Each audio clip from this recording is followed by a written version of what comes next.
Voilà, bien gloire à Dieu. Amen. Voilà, c'est pour moi une joie de me retrouver ici au milieu de vous. Et soit Dieu, de pouvoir partager bien ces instants, alléluia, des instants bien, voilà, spirituels, parce que nous sommes réunis bien en son nom. Et avant toute chose, eh bien, je tiens à remercier bien, voilà, mes frères, responsables de l'Église, et bien pour cette invitation. Le principal, c'est que le Seigneur soit ici au milieu de nous. Et comme tout prédicateur, eh bien, voilà, notre souci, c'est d'être dans la pensée de Dieu.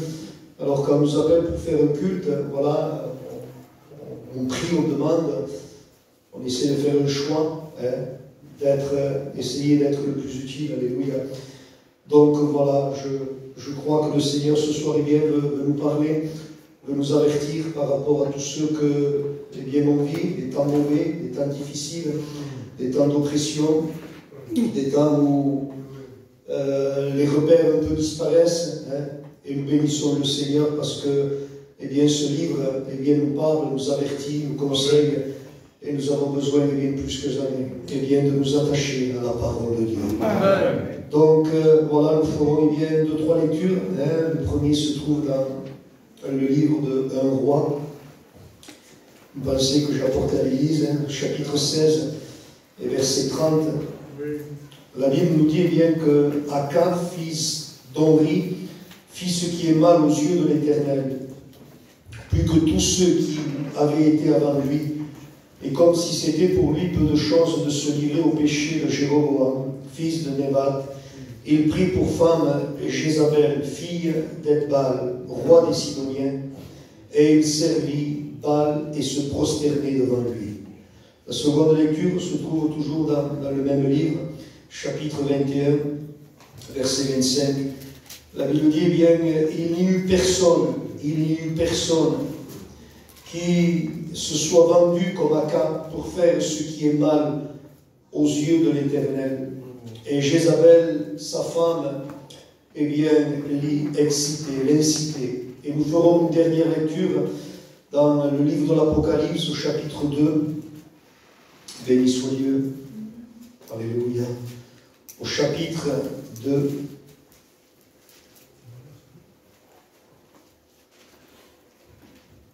Et le verset 18. Écrit à l'ange de l'église de Thyatire, voici, eh bien, ce que dit le Fils de Dieu, celui qui a les yeux comme une flamme de feu, et dont les pieds sont semblables à de l'airain ardent. Je connais tes œuvres, ton amour, ta foi, ton fidèle service, la constance, et tes dernières œuvres plus nombreuses que les premières.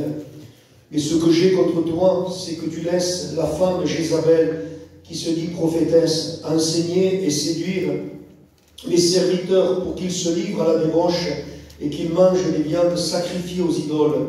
Je lui ai donné du temps afin qu'elle se repente. Et elle ne veut pas se repentir de sa débauche. Voici, je vais la jeter sur un lit et envoyer une grande tribulation à ceux qui commettent, adultère avec elle, à moins qu'ils ne se repentent de leurs œuvres. Je frapperai de mort ses enfants, et toutes les églises connaîtront, toutes les églises, toutes jusqu'à nous aujourd'hui, connaîtront que je suis celui qui sonde les reins et les cœurs, et je rendrai à chacun de vous, eh bien, selon ses œuvres. À vous, à tous les autres de Thyatire, qui ne reçoivent pas, eh bien, cette doctrine et qui n'ont pas connu les profondeurs de Satan, comme, eh bien, il les appelle, je vous dis, et je termine, je ne mets pas sur vous d'autres fardeaux, seulement, Église de Dieu, ce que vous avez, retenez-le jusqu'à ce, eh bien, que je vienne. Amen. Bénissons le Seigneur, alléluia. Et nous savons que notre protection, nous, c'est la parole de Dieu. Nous savons, eh bien, que ce qui nous permet, eh bien, de résister, alléluia, de discerner aussi, eh bien, je dirais, les pièges et les ruses de l'ennemi, eh bien, c'est la parole de Dieu. Et nous avons besoin, alléluia, non seulement, eh bien, de la comprendre, mais que Dieu nous donne sa grâce, eh bien, afin d'accomplir eh bien, sa volonté. La Bible eh bien, nous parle d'une femme, une femme qui s'appelle eh bien, Jézabel. Je ne ferai pas eh bien, du grec parce que je n'ai pas les capacités pour faire cela, et je vous épargnerai aussi le nom en grec, mais eh bien, Jézabel eh bien, signifie un faux enseignement. Donc cette femme eh bien, est une fausse doctrine. Et le Seigneur, eh bien, au verset 24, le confirme eh bien, en disant à tous ceux qui n'ont pas reçu eh bien, cette doctrine. Et là, le Seigneur eh bien, s'adresse eh bien, à l'église de Thyatire. Le Seigneur connaît tout, le Seigneur connaît mon cœur, alléluia.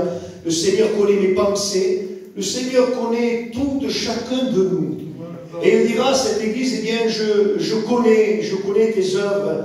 Je connais tes œuvres de charité, je connais eh bien ton service, il dira eh bien ta constance.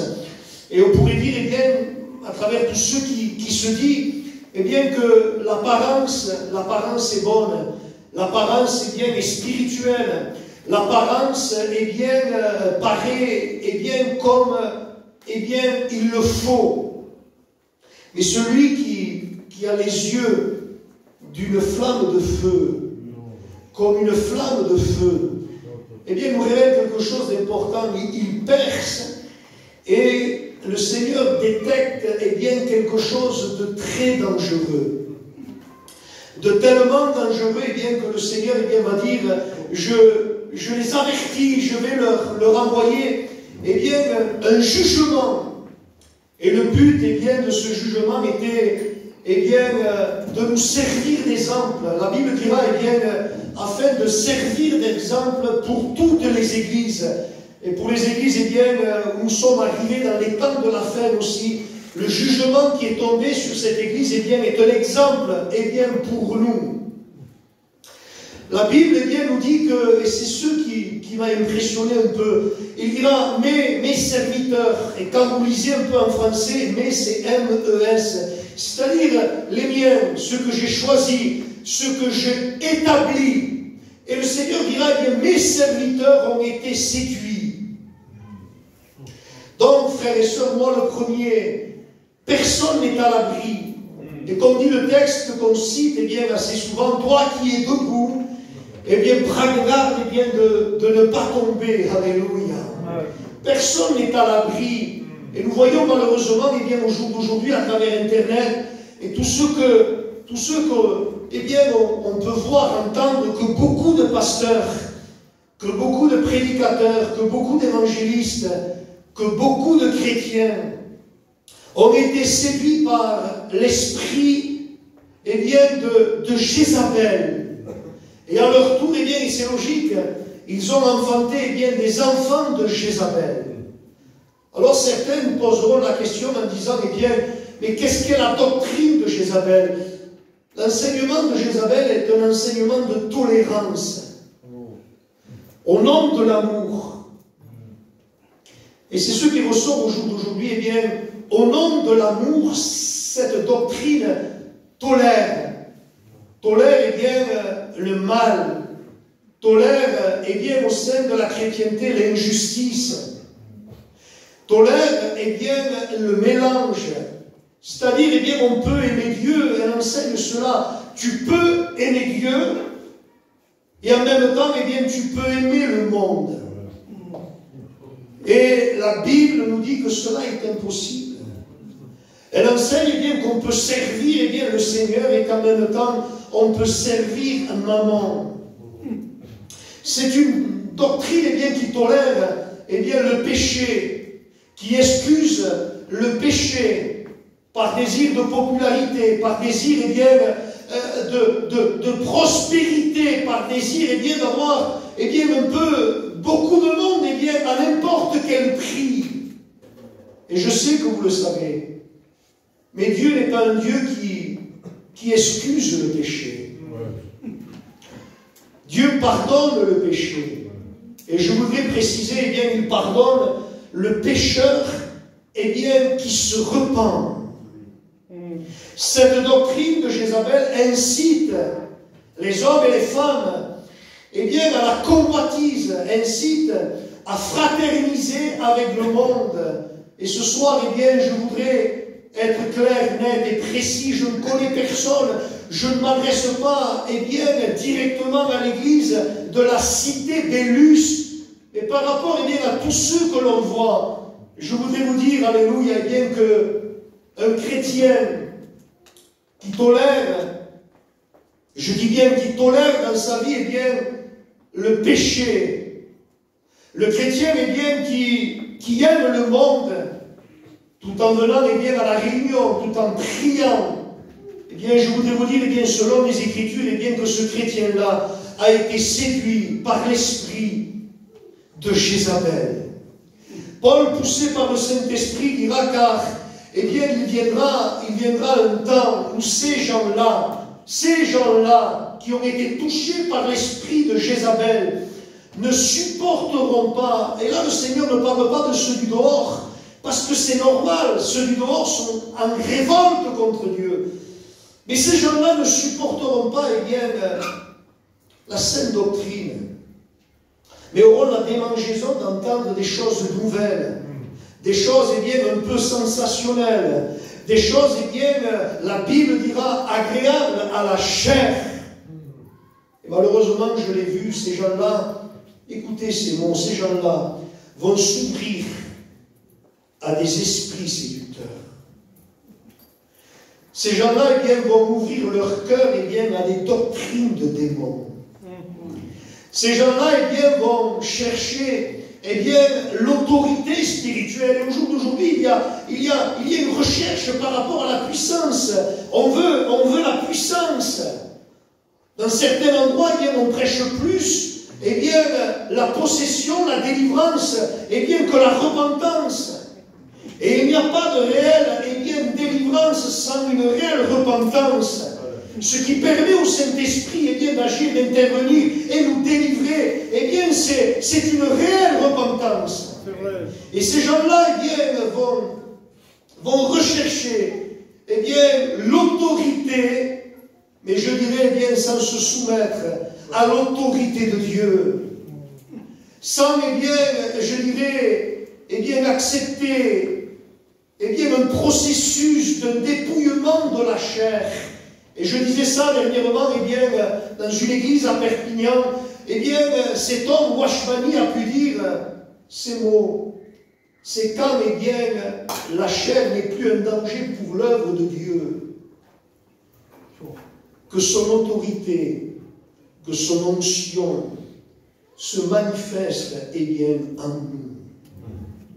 Ces gens-là, eh bien, vont partir à la recherche, eh bien, de pasteurs inspirés par l'esprit de Jézabel. Et ils vont partir à la recherche, eh bien, d'églises, eh bien, inspirées par l'esprit de Jézabel. Et Paul dira ces mots. Ce sont, comme disait le frère dans son témoignage, ce sont des enfants, eh bien, flottants, emportés à tout vent de doctrine. Des gens, mais moi j'en connais, ici je ne connais personne, mais j'en connais moi. Eh bien, qui disent amen à tout, qu'ils mangent tout. Un chrétien mature, c'est un chrétien qui refuse d'être flottant et emporté à tout vent de doctrine. C'est un chrétien, eh bien, qui est rempli de conviction.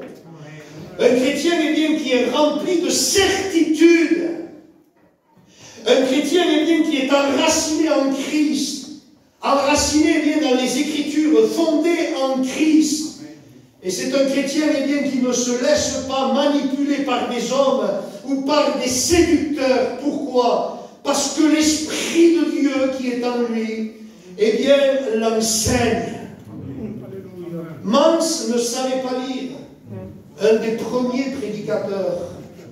Et pourtant, Dieu s'est servi de lui d'une façon extraordinaire.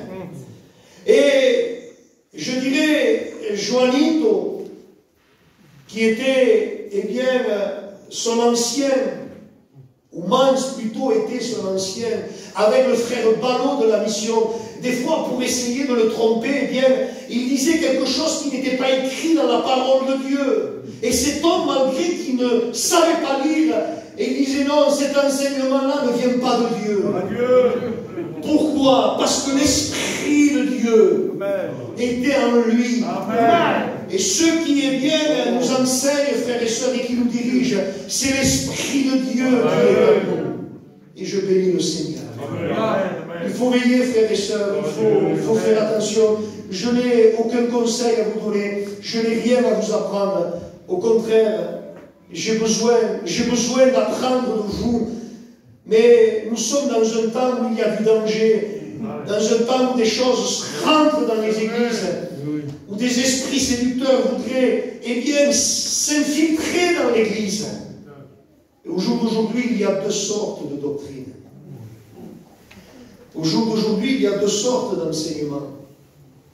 Il y a la doctrine, eh bien, de Christ, de la grâce.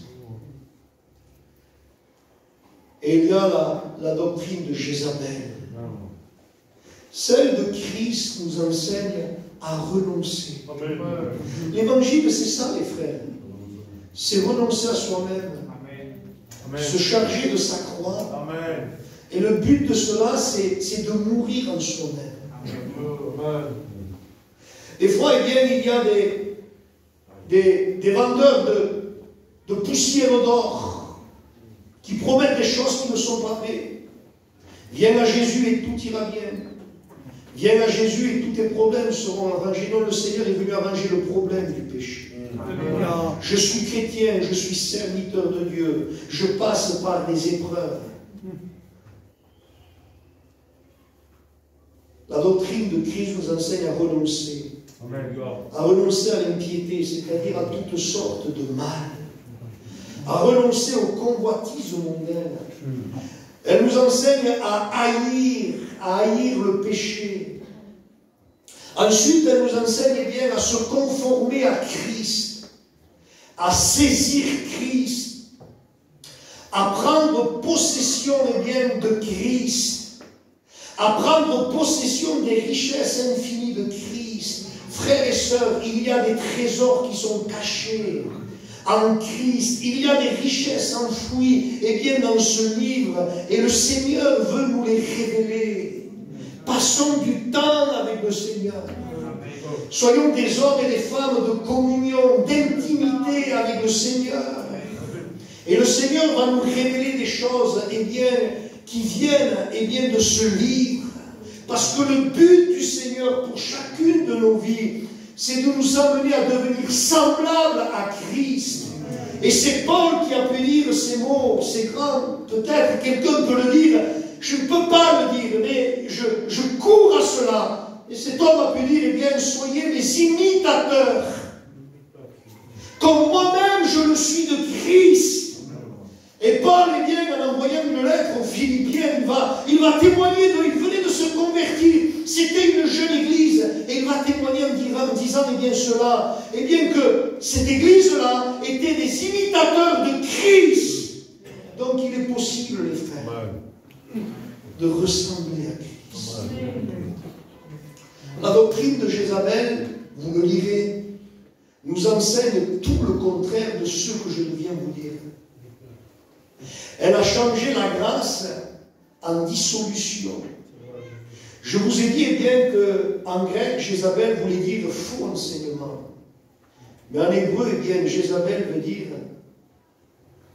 eh bien, vertueuse, chaste, sans idolâtrie. Alors les frères, je me suis posé la question et j'ai envie de dire, mais comment? Mais comment, Seigneur, la femme la plus impie de la parole de Dieu, comment, Seigneur, la femme la plus idolâtre, la plus haïssable de la parole de Dieu est appelée vertueuse, est appelée sans péché? Et voilà le cœur du message, la racine eh bien, de son enseignement. Voilà ce qu'elle enseigne, c'est que quelque chose de mauvais, eh bien, ça peut être droit. On peut s'arranger un peu.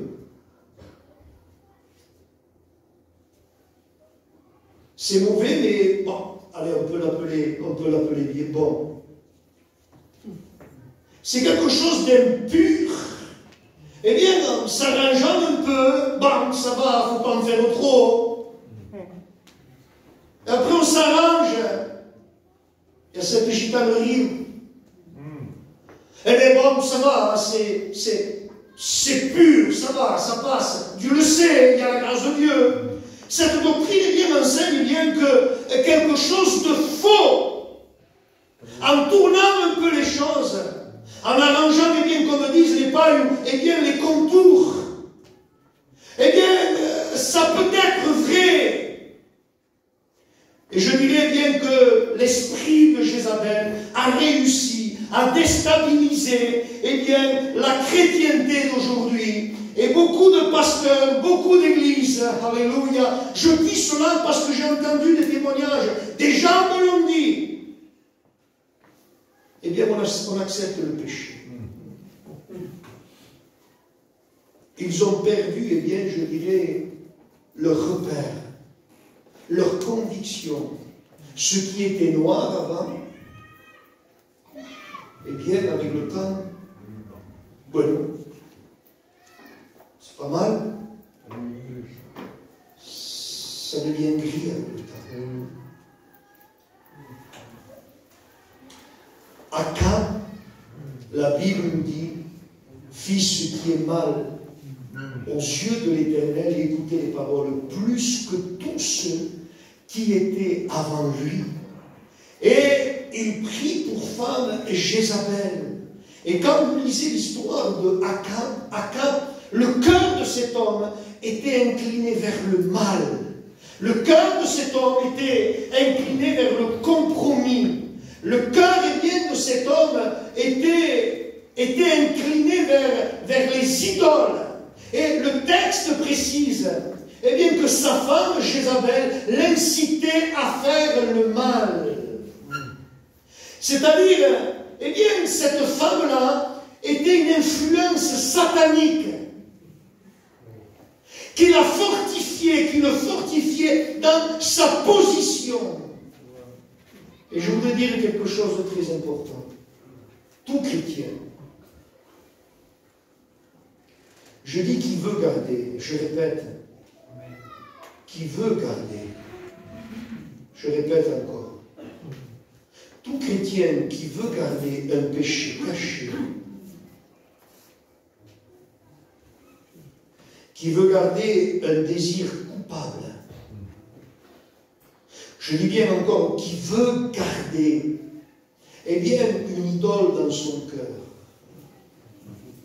Écoutez ce que je dis. Eh bien, ce chrétien-là, eh bien, va faire alliance avec l'esprit de Jézabel.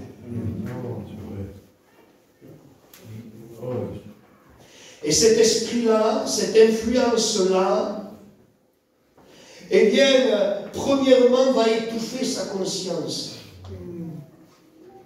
À force de mentir, eh bien, on croit que le mensonge n'est plus un péché. Premièrement, elle va étouffer la conscience. Deuxièmement, eh bien, il va fortifier ce chrétien, eh bien, je dirais, eh bien, dans sa position. Et c'est pour cela qu'on voit des choses qui sont comme à ce point. C'est pour cela que dans la chrétienté, il y a beaucoup d'accords. C'est-à-dire, ils font profession de connaître Dieu. J'en connais vers chez moi. Ils font profession de connaître Dieu. Benen, ça c'est un prêtre. Ils prennent leur sainte scène. Ils louent Dieu. Je suis chrétien. Je suis sauvé, je suis chrétien. Je les connais, moi. Certains sont de ma famille. Ils sont dominés. Eh bien, par la convoitise. Ils sont dominés par la mondanité. Ils sont dominés, eh bien, par la cupidité. Ils sont dominés, eh bien, je dirais, par tant et tant de choses, par, je dirais, les passions. Ils sont dominés. Et vous avez des chrétiens comme ça. qui font profession de connaître Dieu et qui sont dominés par les choses de cette terre. Et le pire de ça, c'est que ces gens-là pensent qu'il est possible d'être agréable à Dieu, approuvé de Dieu, tout en étant cupide, tout en étant idolâtre. Quel esprit de l'égarement. Je termine. Amen. La doctrine de Jézabel nous incite à la convoitise. La Bible nous dit qu'Akab convoite la vigne de Naboth. Et il lui dit, cède-moi ta vigne. Ton prix sera le mien. Je vous promets, l'ennemi est prêt à payer. Pour que tu vendes ton âme. Il va faire des propositions incroyables. Toi qui t'approches du Seigneur, ne t'étonne pas, mais qu'est-ce qui m'arrive? J'ai que des propositions, mais qu'est-ce qui m'arrive? Il est prêt à payer. Mais j'ai aimé la réponse de Naboth. Elle a touché mon cœur, elle a percuté mon cœur. Et je sais que c'est ce qu'il y a dans le cœur de vos pasteurs. Et je sais que c'est le désir qu'il y a dans cette église. Et il va répondre, que Dieu me garde. Amen. De céder l'héritage de mes pères. Amen. Et que Dieu nous garde, frères et sœurs, de céder l'héritage, cet héritage que notre Père Céleste nous a cédé. Alors cet homme rentre chez lui tout triste. Et sa femme Jézabel lui dit, mais qu'est-ce que tu as? N'es-tu pas le roi d'Israël? Lève-toi, mange, bois, réjouis-toi. Et il va dire, moi ta femme Jézabel, je te donnerai la vigne de Naboth. Et elle forme un complot. Par le biais de la calomnie, parce qu'avec Jézabel, tout est permis. Un petit mensonge par là. Un petit mensonge par ici.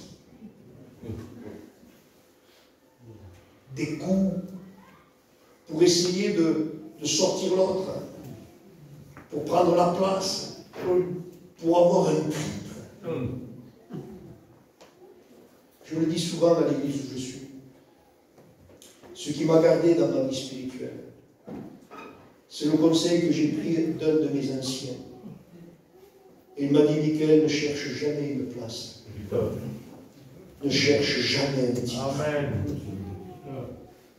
Si Dieu veut te donner quelque chose, et il n'y a rien ni personne qui empêchera. Et malheureusement, nous voyons des choses, vous m'avez compris, hein? C'est au gitan, vous m'avez compris. Et que Dieu me garde, et que Dieu me garde de former des complots. Alléluia, ce vice, cette malice, que Dieu nous garde. Laissons faire la volonté du Seigneur. Amen. Elle forme un complot. Elle l'accuse. Elle l'accuse en appelant deux faux témoins qui vont l'accuser de trahison. C'est de la calomnie, c'est pas vrai. Et il y avait une loi en Israël, et cette loi disait bien que tous ceux qui trahissaient le roi, devaient être lapidés, et que tous les biens qu'avait cet homme ou cette femme reviendraient au roi. Ça y est, l'affaire est conclue. Naboth est mort. Jézabel a donné à son mari la vigne de Naboth. Alors je termine avec ces mots. Je ne sais pas, j'essaie d'imaginer. Parce qu'il est descendu dans la ville de Naboth, Akab. Et il devait penser. Et il devait dire, eh bien, il est vrai que la méthode de ma femme Jézabel n'est pas trop correcte. Mais à combien elle est efficace. Ne cherchons pas des méthodes mondaines. Ne cherchons pas des méthodes charnelles. Même si c'est dur, même si c'est difficile, même si ça te coûte, nous voulons garder la méthode de la parole de Dieu. Je termine avec ces mots, je ne veux pas être long. L'obéissance, la désobéissance, pardon, c'est une brèche qu'on ouvre. Et Satan rentre.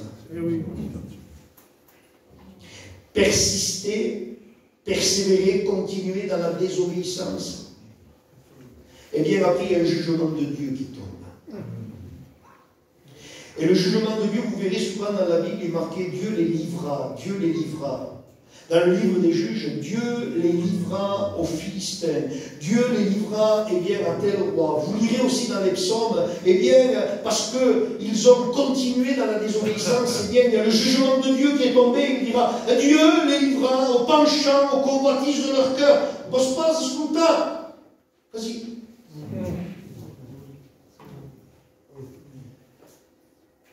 Dans le Nouveau Testament, il nous dit parce qu'ils ont, eh bien, résisté à Dieu. Dieu les a livrés. Ne laissons pas la patience de Dieu. Amen. Persistez dans la désobéissance, et je termine.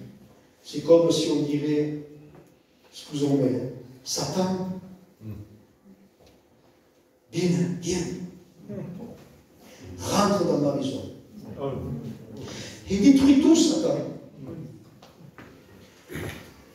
Persister dans la désobéissance, c'est comme on dirait, viens, regarde, dans cette chambre, il y a ma fille là, égorge-la, détruis-la.